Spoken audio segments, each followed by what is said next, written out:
This DJNTV show is sponsored by DJ Event Planner, Electra Voice, DJ Trivia and DJ Bingo, ProX Direct, Odyssey Cases, Perfect Portals, Instant DJ Requests, and our DJNTV Insiders. This is John Young from DJNTV. Thanks for watching.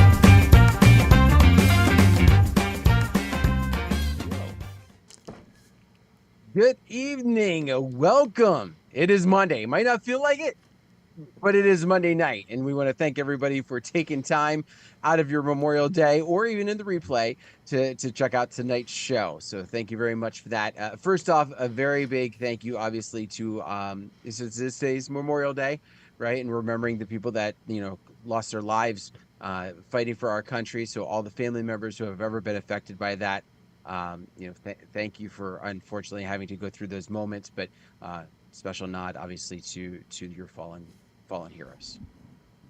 Yeah, it's always kind of a cool day because with Lori's newspaper, we have to go to different events during the day in the morning, parades and cemetery events.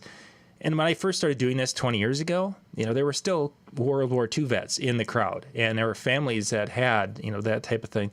And you're getting fewer and fewer of those. And yet, there's some of that 80 plus year old that do make it, and they're getting tough. It's tougher for them to get into these events, but there's still a tear in the eye as they look back and think about someone that they know who had given the ultimate sacrifice, and that this is the day to remember that. And it's neat to see, but I think from our children's standpoint is there's going to be a level of that they're not going to know from that generation. They'll know it from others unfortunate events that have gone on, but not from that World War II where at one time there were just so many that people would look at. So, yeah, quite a day for that.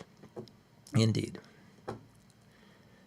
So, gentlemen, tonight is question and answer night, and we've got we kind of wanted to focus on some wedding type questions tonight. So I've gone around and pulled some from different spots that. Google is offline. That's nice. No, not our streaming. Our streaming should be good. The question page, it said it was, there we go. Now it's refreshed itself. So we're going to go through and answer or do some question answer tonight with our show this evening. Just to give you guys a kind of a heads up, we're getting our summer season, so that means that the Tuesday Night with Ben Stowe show is going to be coming to you probably like 3 times this summer. We're going to be kind of spreading those out a little bit. I've had some people asking to do some interview shows this summer, so we may drop a few of those in different places this summer and keep things going. But the big part you're going to continue to see is going to be the little shorter tips things that we're doing in the morning, and then the Monday night we'll still come back and be with you. And then there will be there will be more outdoor gear videos. We've got a lot of stuff lined up to be shooting outside once the weather cooperates, which it went from being cold and wet to dry and windy. So today we've had a 20-mile-an-hour wind blowing through. It's like there's no way you can go sit. Kids are like, can we put music outside? And it's like, I can't even hear you and you're 5 feet away from me. So no. Yeah. Anyway, so there'll be a lot of stuff coming out throughout the summer. So if everyone can go and enjoy themselves and still get to have some time to get together, and of course the chill room, DJNTV.com/chill is open all the time. Well, gentlemen, are we ready? I think so. Yeah, I think so. Excellent. I didn't get a chance to look at the questions. So so they're all going to be they're all great questions for you. So They always are. We're going to put a marker in here, and we'll be right back with our first question tonight.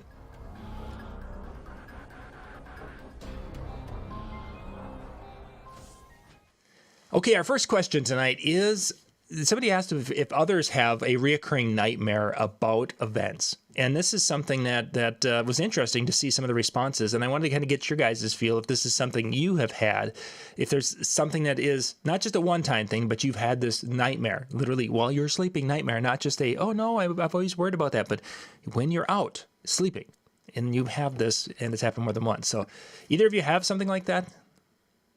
Yes. And what is it? I have two.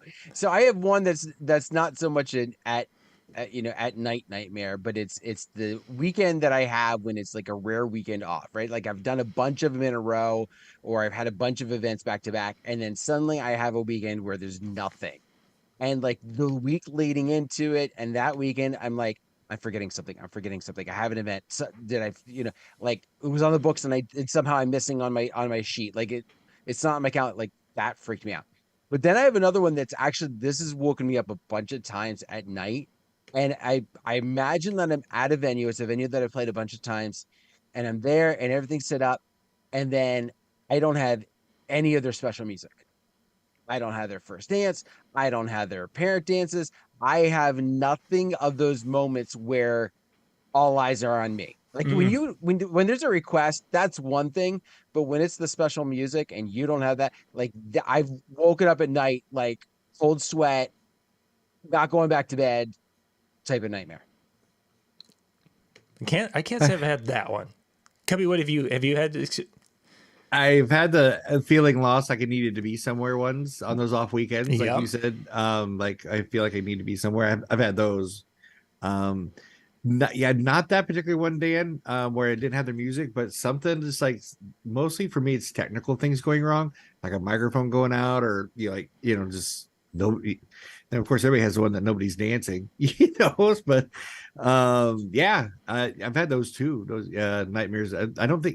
I think if you have a give a shit factor, you gotta have nightmares. But if you don't care, you're not going to be worried about it anyway. So I think people that are having the nightmares have nightmares or have huge give a shit factors, and they don't want anything to go wrong, and so that's why they're kind of worrying about it, just even subconsciously.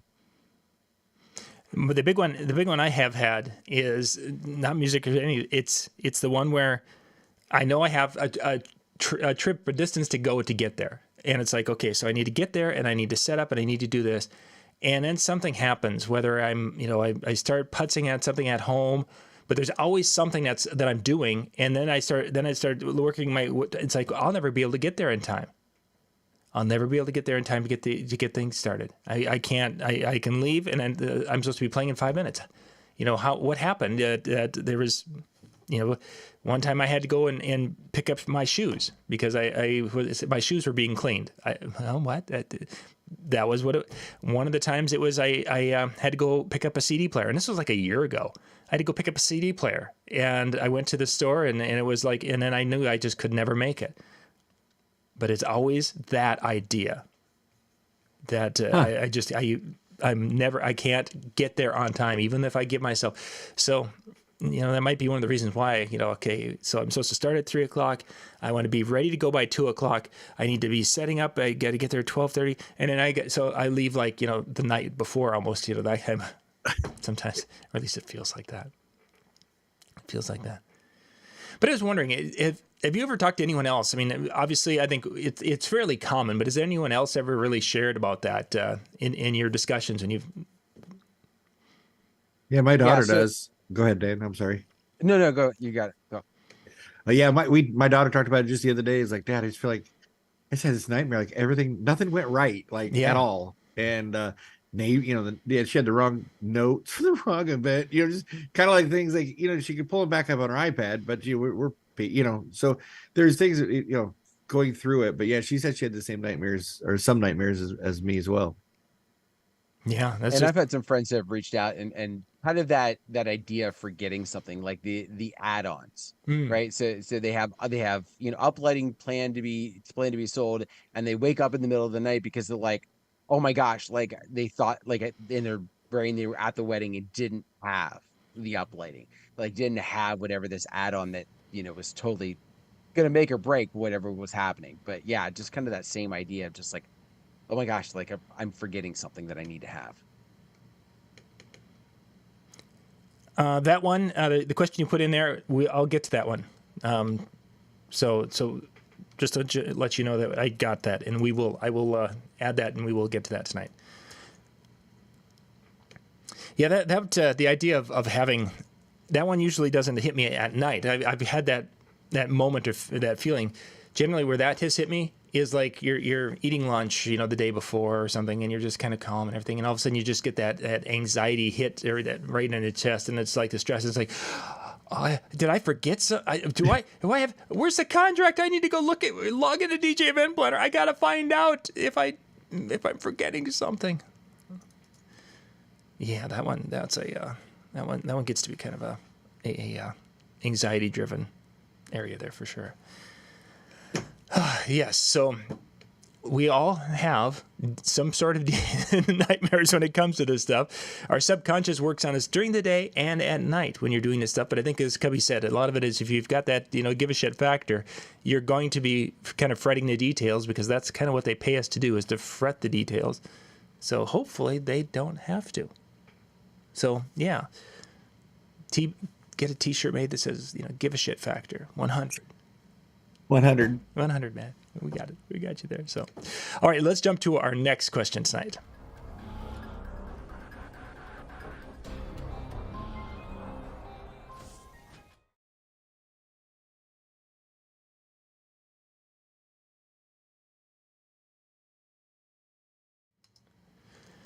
Okay, the next one we're going to talk about speakers. Now, this one, you guys we may not have. We'll see what we can do with discussion here. Somebody was talking about that they like their speaker brand, whatever the speaker brand, because they can go and they can push this speaker brand really, really loud, and they never see the limit lights or any of those things come on, and they were so excited because they can push these speakers really hard, in their view.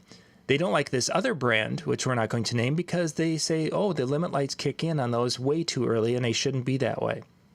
When someone comes up and says something like that to you, and there is a distinct price difference between the first speakers and the second speaker, how would you respond to that?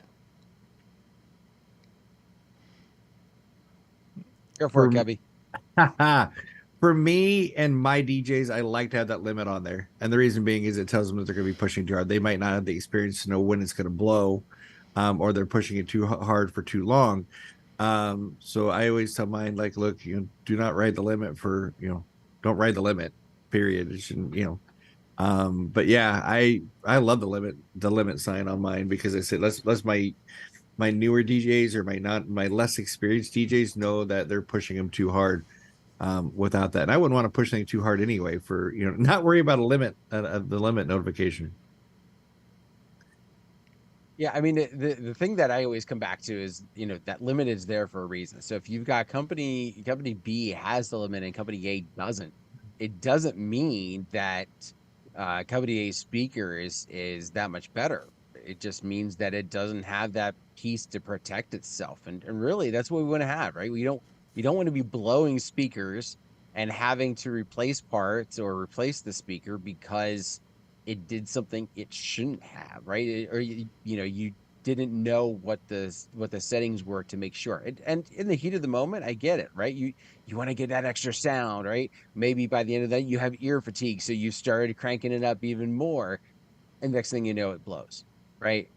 I thank goodness for those ones where I've had the limit, because I'm like, oh, I'm apparently pushing this too hard, and it gets frustrating. I get it, because I can still remember, like, I did this one prom and I was running my subs and I looked down, I'm like, man, I don't feel like I'm getting much bass, but I'm limiting. So I knew I was doing something wrong. Something was wrong in my setup, like along my chain, where I was pushing too much in one and not getting enough of the right setup to do that. So go back and check out a Ben Stowe video, because I can't remember which the title is. John, maybe you can help me out, where he addresses, like, having your gain set up so that way you're getting more sound without hitting the limit, rather than trying to push it too hard and getting the limit. Yeah, we've talked a little bit about gain structure in that, and that definitely will help. But you get to a point is, depending upon the speaker company, some of them have limits, some of them have, a different DSP, a clip light in there. So there's a variety of different things with that. And it depends on the company, the brand, and what they're doing with that, because there are different terminologies. They don't use the same thing, and they don't act the same way. Our friends at Electro Voice, one of the big speakers that a lot of people complain about, somebody's actually talking about in the chat room, is the ETX subs. They're like, oh, that comes on so quick, and that's kind of what Dan was mentioned, hearing that also. Well, the way Electro Voice has their limiting capability is that it starts to kick in, the audio goes up, and then it starts to kick in, and it starts to take a little bit off. It still continues to go up, but it starts to take a little off from it so that it won't spike and blow everything up. It still will get a little bit louder as the limit light goes on. When the limit light comes on and it's flickering on, that's just telling you it's engaging. It's like having a really long yellow signal light. It's kind of what it is. You get the flashing signal, the yellow light. That's really what it is. Just telling you that something's coming, and if you continue, you're going to probably have to deal with it, or you're going to have to pull your volume back down. But right now, you can still go. You can still do what you need to do when it's in that flickering stage and it's not on solid. When you get to the point and you push it too hard, it's going to be on solid, and it's going to be telling you that, okay, now you've reached the point. Most of the time with the ETX series is that when you're pushing it that hard, because of that gain structure Dan was referring to, not be set up right, you're probably now almost pushing your board too hard to the point where you might be clipping the signal coming out to it. That's what's going to blow up your speakers more than over pushing the speakers with clean signal. If you throw a dirty signal into that speaker at that volume, you're going to have problems. Now, that's one company. Now, this other company, they may not have it till you get to the point where your volume is going up and up and up and up, and all of a sudden, the light might come on, and boom, right there, you're at like a hard ceiling. And if you go past that ceiling, it could be really problematic. There's two companies out there that do this, that I know of for surely, that it's basically there's nothing. It's like, woohoo, we're having a party, we're having a great time, and all of a sudden, the lights come on, and if I push beyond, I have shredded speaker all over my dance floor. That's how they do it. Now, as you're doing the two, if you had them set on the same and you were pushing volume-wise, this one would limit and this one would not. And it would seem to get louder and such as this one started to get louder. So there would be a perceived loudness difference for a bit, but one of them's going to get up here and it's going to die, and the other one's not. So there's factors with it. As Cubbie said, having that light come on and helping people understand that there is a point where you can't push any harder is great for newer DJs, because some of them don't understand what they think that bass, that mumbly, blowing woofer sound is great. Yay, let's make the speaker sound like that because that's what my car speakers sound like. No. Could you imagine blowing a speaker in the middle of a reception and having to either just shuts down automatically until it cools down like an EV? Could you just imagine? I couldn't imagine. That's why I like the limit signal. Back in the day, that happened to us when we were running separate amplifiers for your amps, down below the table. You'd get into a warm night and you're pushing pretty hard, and it happened. Gosh, I bet probably 25, 30 times over my career that there were just nights where all of a sudden the subs would go on, and you look down and it's like, oh, the amplifier's in protection because it overheated. You wait, and you wait.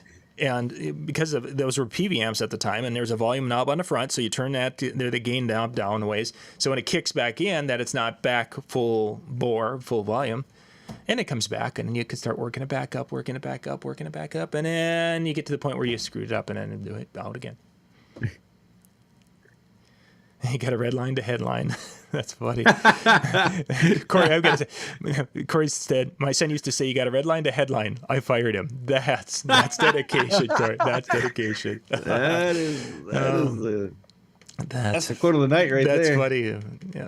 Especially when your son and their children are doing it. Okay, let's jump to our next question tonight here, guys.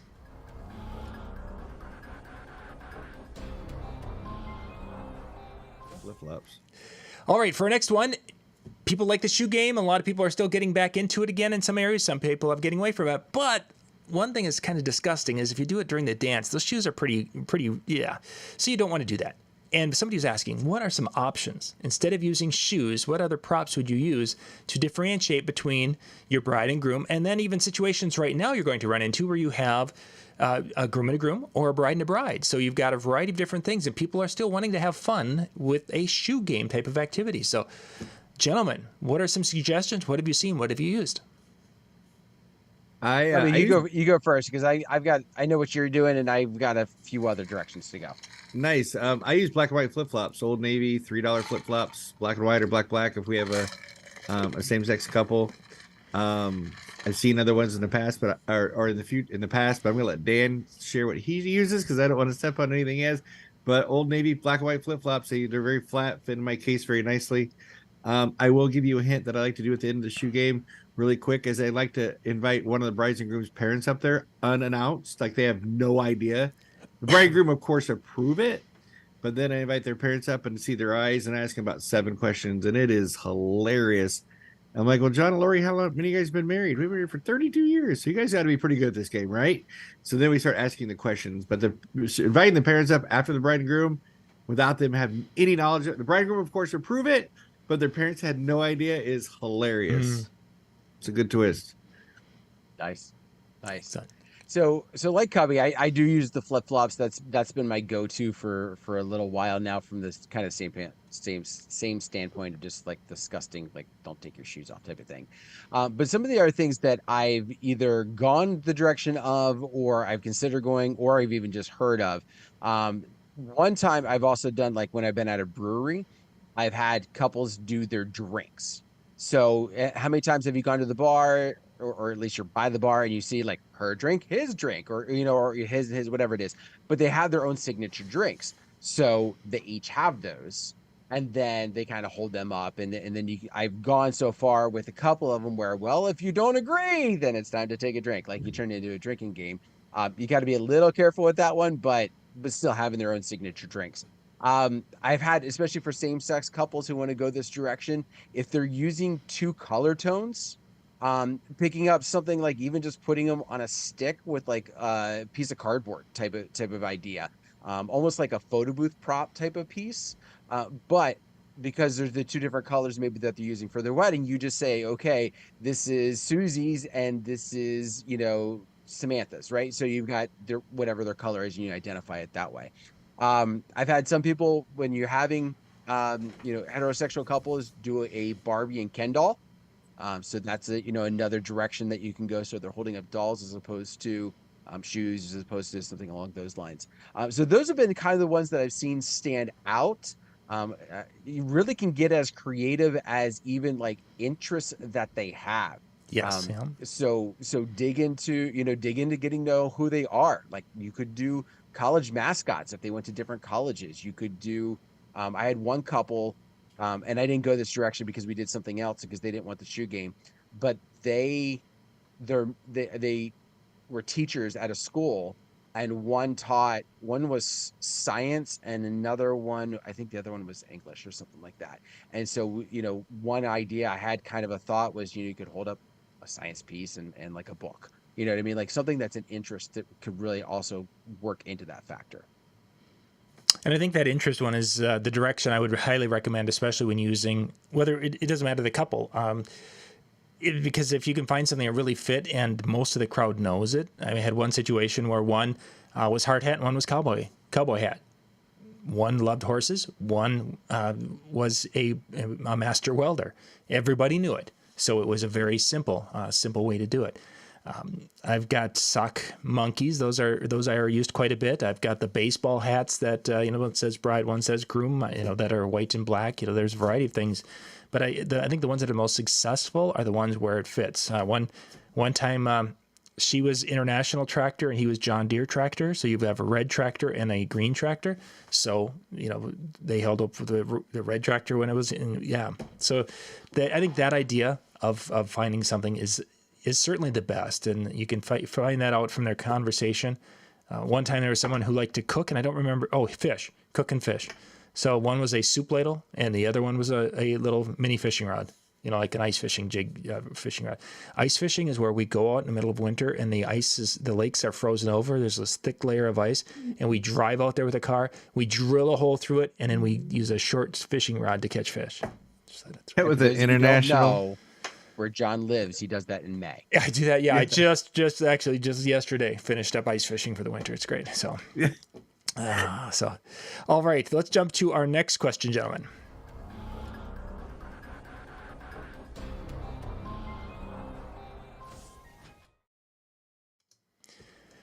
Next, talking about storage of gear between events. Do you need to have it in an insulated building, or can a person store it in a garage that is all sealed up and dry? Where can you store your gear? So, gentlemen, let's talk about how we store our stuff, and then we can talk about what should happen in different climates.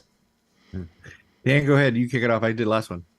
So, so the key here is really going to be the dry piece that John just kind of alluded to, right? The humidity is what's going to be detrimental to any system. So whether you put it in a trailer, whether you put it in a garage, whether you put it in a storage unit, whatever happens to be the case, try and make sure that it's in a unit that's going to be as dry as possible. That's really going to be key. Does it need to be climate controlled? No. But if you have that luxury and you have that flexibility, I think that's the easiest, especially when you're talking about winter events. I know when I've had my events, in my trailer and I'm traveling a long time to get to the event and it's cold out, you have to allow it longer to warm up so that you don't have a problem. So whether it's winter or whether that's summer, you still have some of those potential problems if it's in those conditions for a long time. But I was told one time, you think about how it is getting to you, right? Like they're in a warehouse. It's been on a truck shipping to you, right? Like it's not temperature controlled getting to you. It doesn't necessarily have to be temperature controlled in storage. Right. So Dan, where do you store your stuff, Dan? Yeah. You didn't answer the question, Dan. Where do you store your stuff? You're right. I didn't answer the question because I've got neighbors. In the house, in the garage. I mean, are you out in your trailer out in the street? You know, that kind of. Yeah, most of my important gear I keep in my basement right here. It's actually stored right over there. Microphones always come in. That's just microphones, batteries, laptops, that kind of stuff always comes in. When I have some of my speakers, I do have a storage area that I will keep some of those things in, especially speakers that I don't use every event. Excellent. Cubbie. I would have to say during March till about November, out in the garage. Mm-hmm. And then because I live in the Midwest and we get some extreme sometimes with the cold, extreme cold, and I bring in all the electronics, bring in all the mixers, all the everything every single time. During December, January, February, March, just super extreme when it gets 20 below or it gets 10 below or something. I bring them in just for safety reasons and up lights and everything like that. Just so there's nothing in the extremes, but I'd have to say March through November because it doesn't get really too cold during that time. Nothing extreme. They stay out in the garage. Mm-hmm. We have totes and bins, and every DJ has their own little tote and own little bin, and they just come and grab their stuff. Off they go. When it comes to batteries, the idea of cold weather is horrible. So that's, mics and bringing things in, lights and such. But I would contend, guys, that in our neck of the woods in the summer, we can get really humid, and we can get humid for 3, 4, or 5 weeks at a time to the point where we're, Robin's weather in Florida, we get that for a period of time over the summer.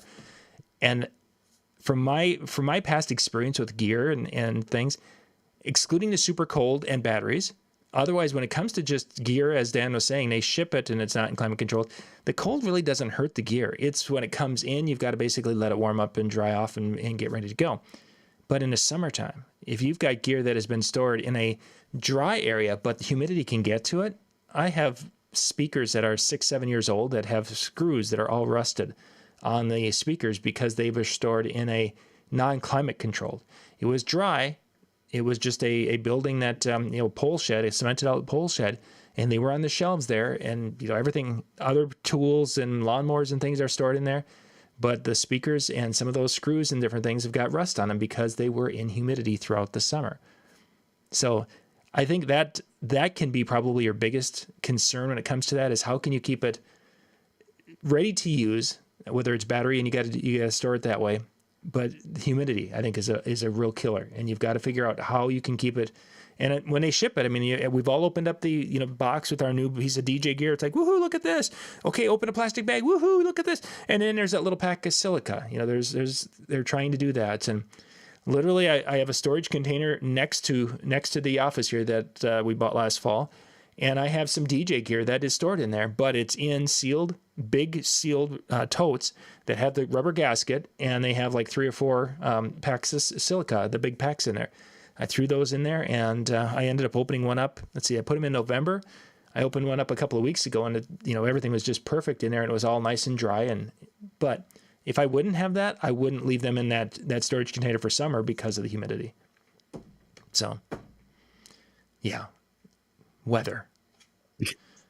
Now, for where I store this building behind me is climate controlled, and that's where 99% of my DJ gear is.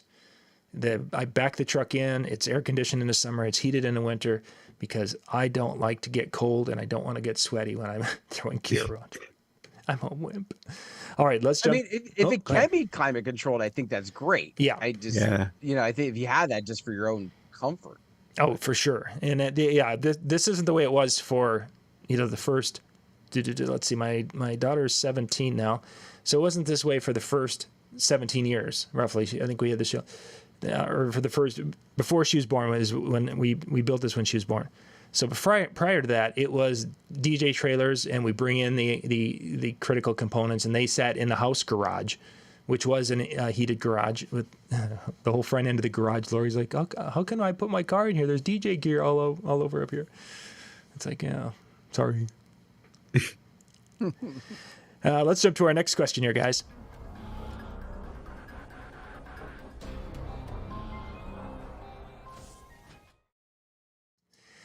So a person asked about today's photographers, some newer photographers that are kind of venting a little bit, that they don't come up and say hi and introduce themselves like some of the older established photographers would do.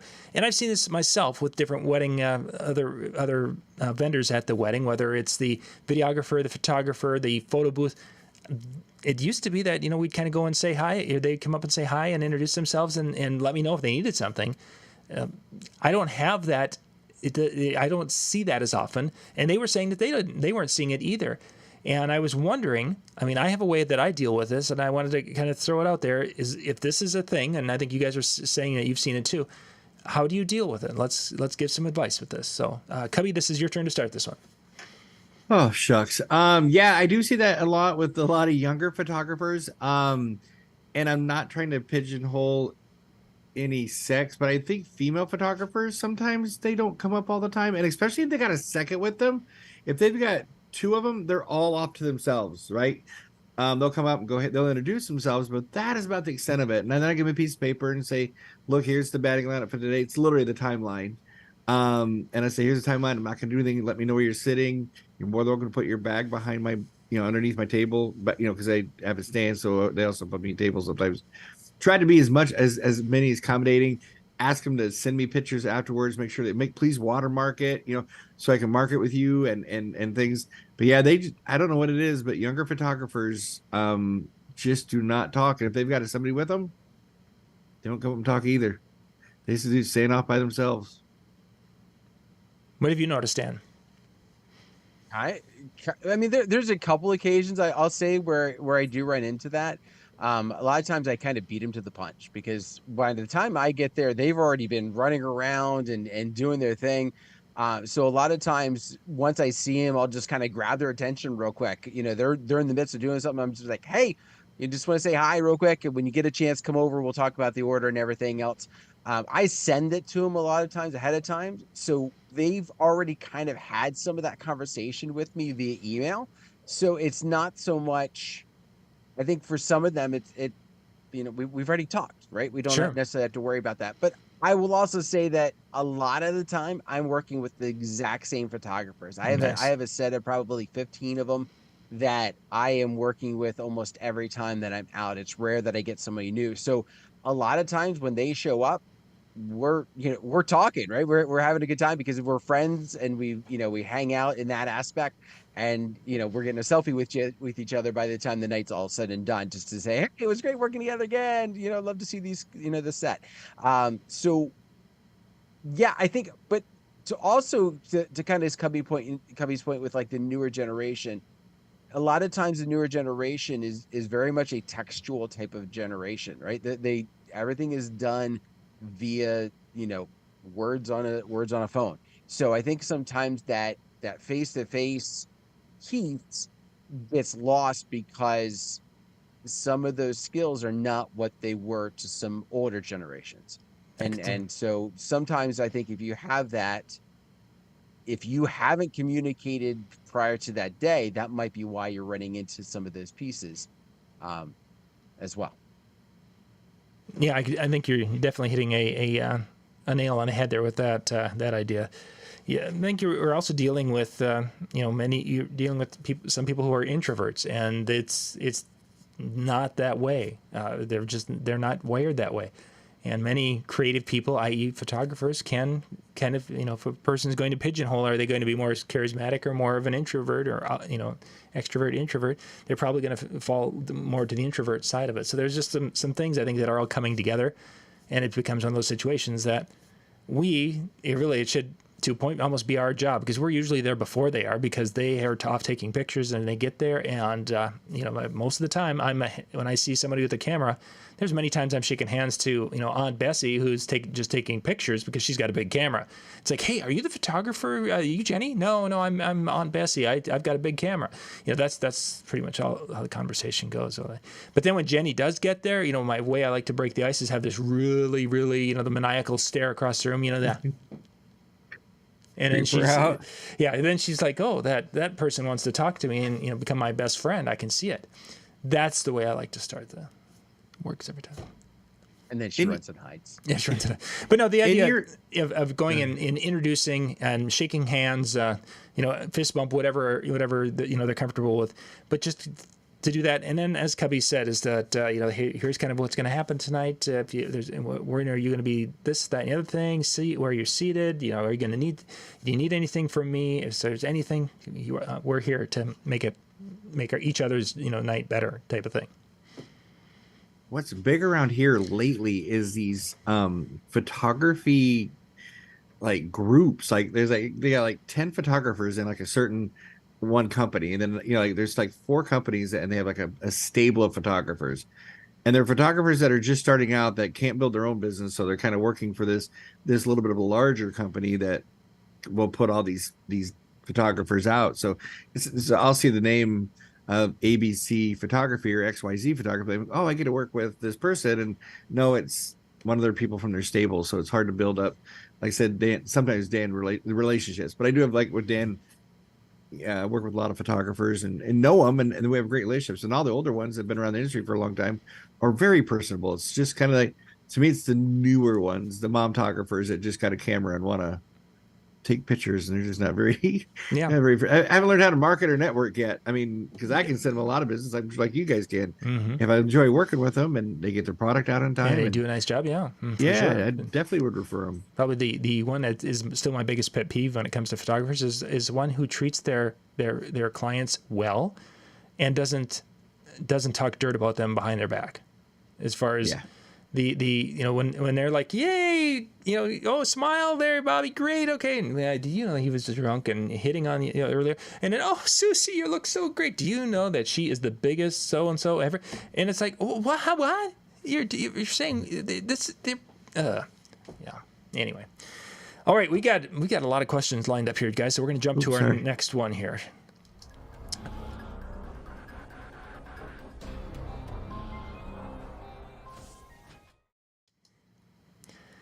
Somebody was asking a question about the ETX speakers. In a past show, we talked about hooking them up, and we'll get into that in just a second. But guys, the part of that is hooking it up to your board. And Ben had talked about hooking your subs up to a different output than the main output. Have you ever done that in a mobile show situation, or have you always just basically out from the main to the subs to the tops? Yes. Okay. Yep.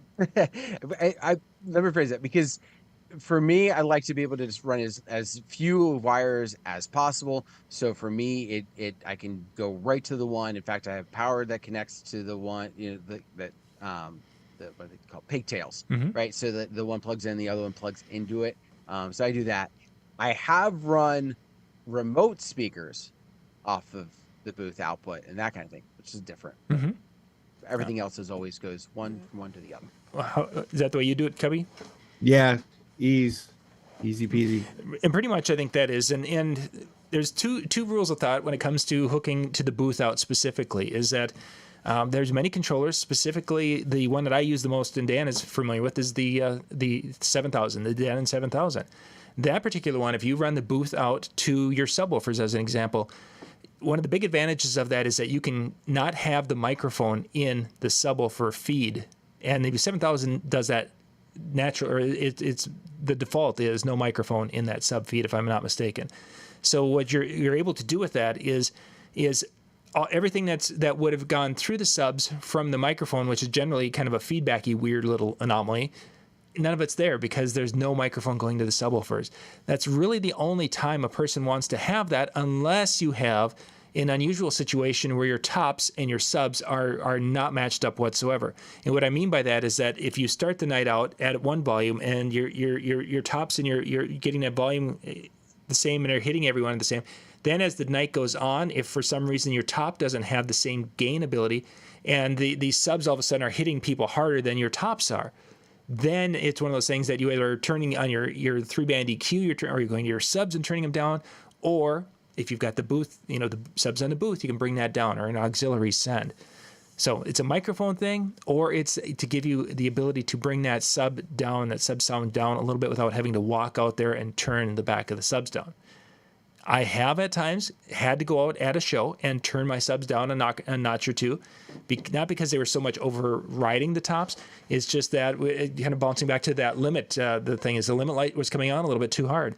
And if I went and took the subs and took the gains down 2 notches, I was able to push my sound a little bit more. The limit light was still flickering, but then I had bigger tops at the time, and the tops were able to give me more sound pressure. Otherwise, it was getting to the point where I wasn't able to push as hard as I wanted to. So I would use it in that situation, and that's pretty much only. And I mean, in all my time of doing it, I think I've done it 3 or 4 times is it. Most of the time, it's right to that side, left to that side. And truthfully, I run mono on my board anyway because I don't like the stereo. I don't like hearing AC/DC with the music over here and the voices over here. Don't like it, so we don't do it. So, and off we go. Okay. Price on ETX, you got to contact them back at the office at nlfxpro.com. They're going to be able to get you the best pricing on ETX speakers. We have on our shows, we just talk about them. We don't actually sell them because that's not our jobs. That's Ben's. Okay, next question.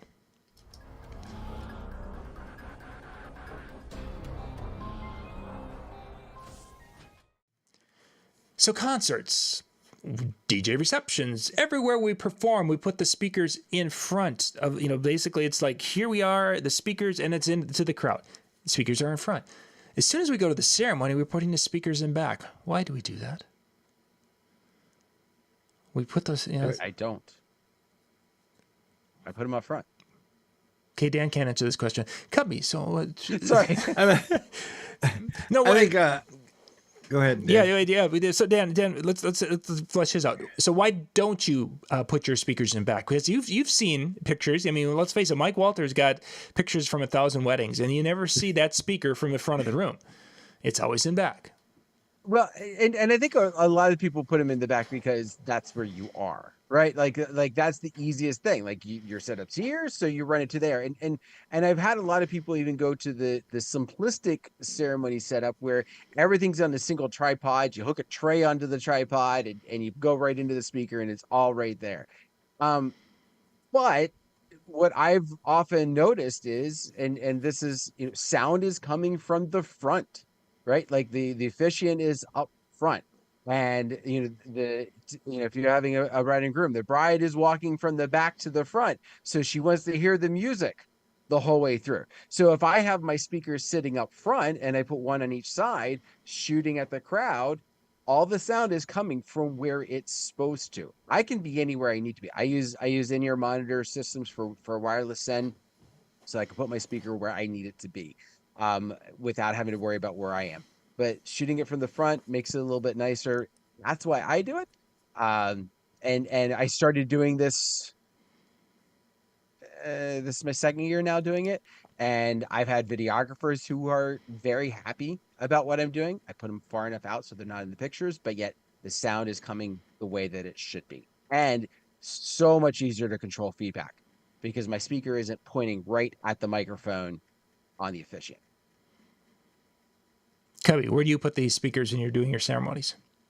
Where there's a lot of different venues around here that sometimes I'm in the side, sometimes I'm in the front, sometimes I'm in the back. It all depends on where the power is most easy accessible. Like so there's a couple that they're literally on the side. I'm just projecting from the side over here, and sometimes I'm in the back. I just adjust to wherever where they've always done it. Mm-hmm. Basically, I'm not there to make any waves or do anything different. If they say they normally do it in the back, I just always do it in the back. If they say do it on the side, I do it on the side. Yeah, and I've got a similar situation with some of the venues that have sound on a regular basis. They're like, we always set it up over here, and that's basically following along. One of the schools have thought of putting it in the back, and Dan, you kind of mentioned the feedback situation, is that if I'm using a lapel mic and if I have the speakers way on the other side of the crowd, that maybe I can get more gain before feedback when it comes to the lav mic. Or you have the situation like today that we saw during the ceremony, is that when a person went to go speak into the microphone and and we've all seen this, they start talking and they're thinking, oh my gosh, I'm so loud, and they start pulling that microphone away. Whereas when the speakers were on the other end of the room and all the guests were between the speakers and the person talking, maybe the guests could hear before they would hear better. That there was many rules of thought of why they would turn up in the back. But in reality, there's an echo problem, or there can be an echo or a slight delay. And if you've ever experienced that, been in a longer room where you're 100 feet away from your speakers, and you feel like you need to start talking slower because their words are starting to feel like they're on top of you, it's weird. And if someone's not experienced when it comes to speaking that way or hearing themselves, they're going to get freaked out. And then I don't need a microphone, I talk loud. And then it's like, well, I just set this whole sound system up and you're being a putz. But anyway, ideally though, I think the Dan's theory is with the being able to control it and aim the speakers properly and do it is the best way to do it. But I too have the same situation, Cubbie. Sometimes you can. I would say. Sometimes you can't. I would say also, as a in industry, we've come a long way with this, because I think one of the other problems was, exactly as Cubbie's mentioned, power availability and cable runs and things of that nature. We're doing all these outdoor events, and 5 years ago, 6 years ago, we really didn't have a good battery type of situation, short of like hooking something up to like said speakers. Now between the Everse 8, between the Bose S1, the JBL systems, like there are these battery powered speakers that now allow you to put where's going to make the most sense, as well as multitude of different wireless battery style wireless hookups that'll last for a ceremony plus. So I would encourage you from an audio standpoint to start thinking about some of those things, especially if you already have some of those speakers. You might be a lot closer to being able to put it in different spots than what you're used to, and get a better experience than what you've had in the past. Excellent. Gentlemen, we're going to sneak one more question in quick before we have to send everyone to the Hanging with Howie, which is up next. We put the link in the chat. You guys will be able to get to that in just a second. We're going to do one more question.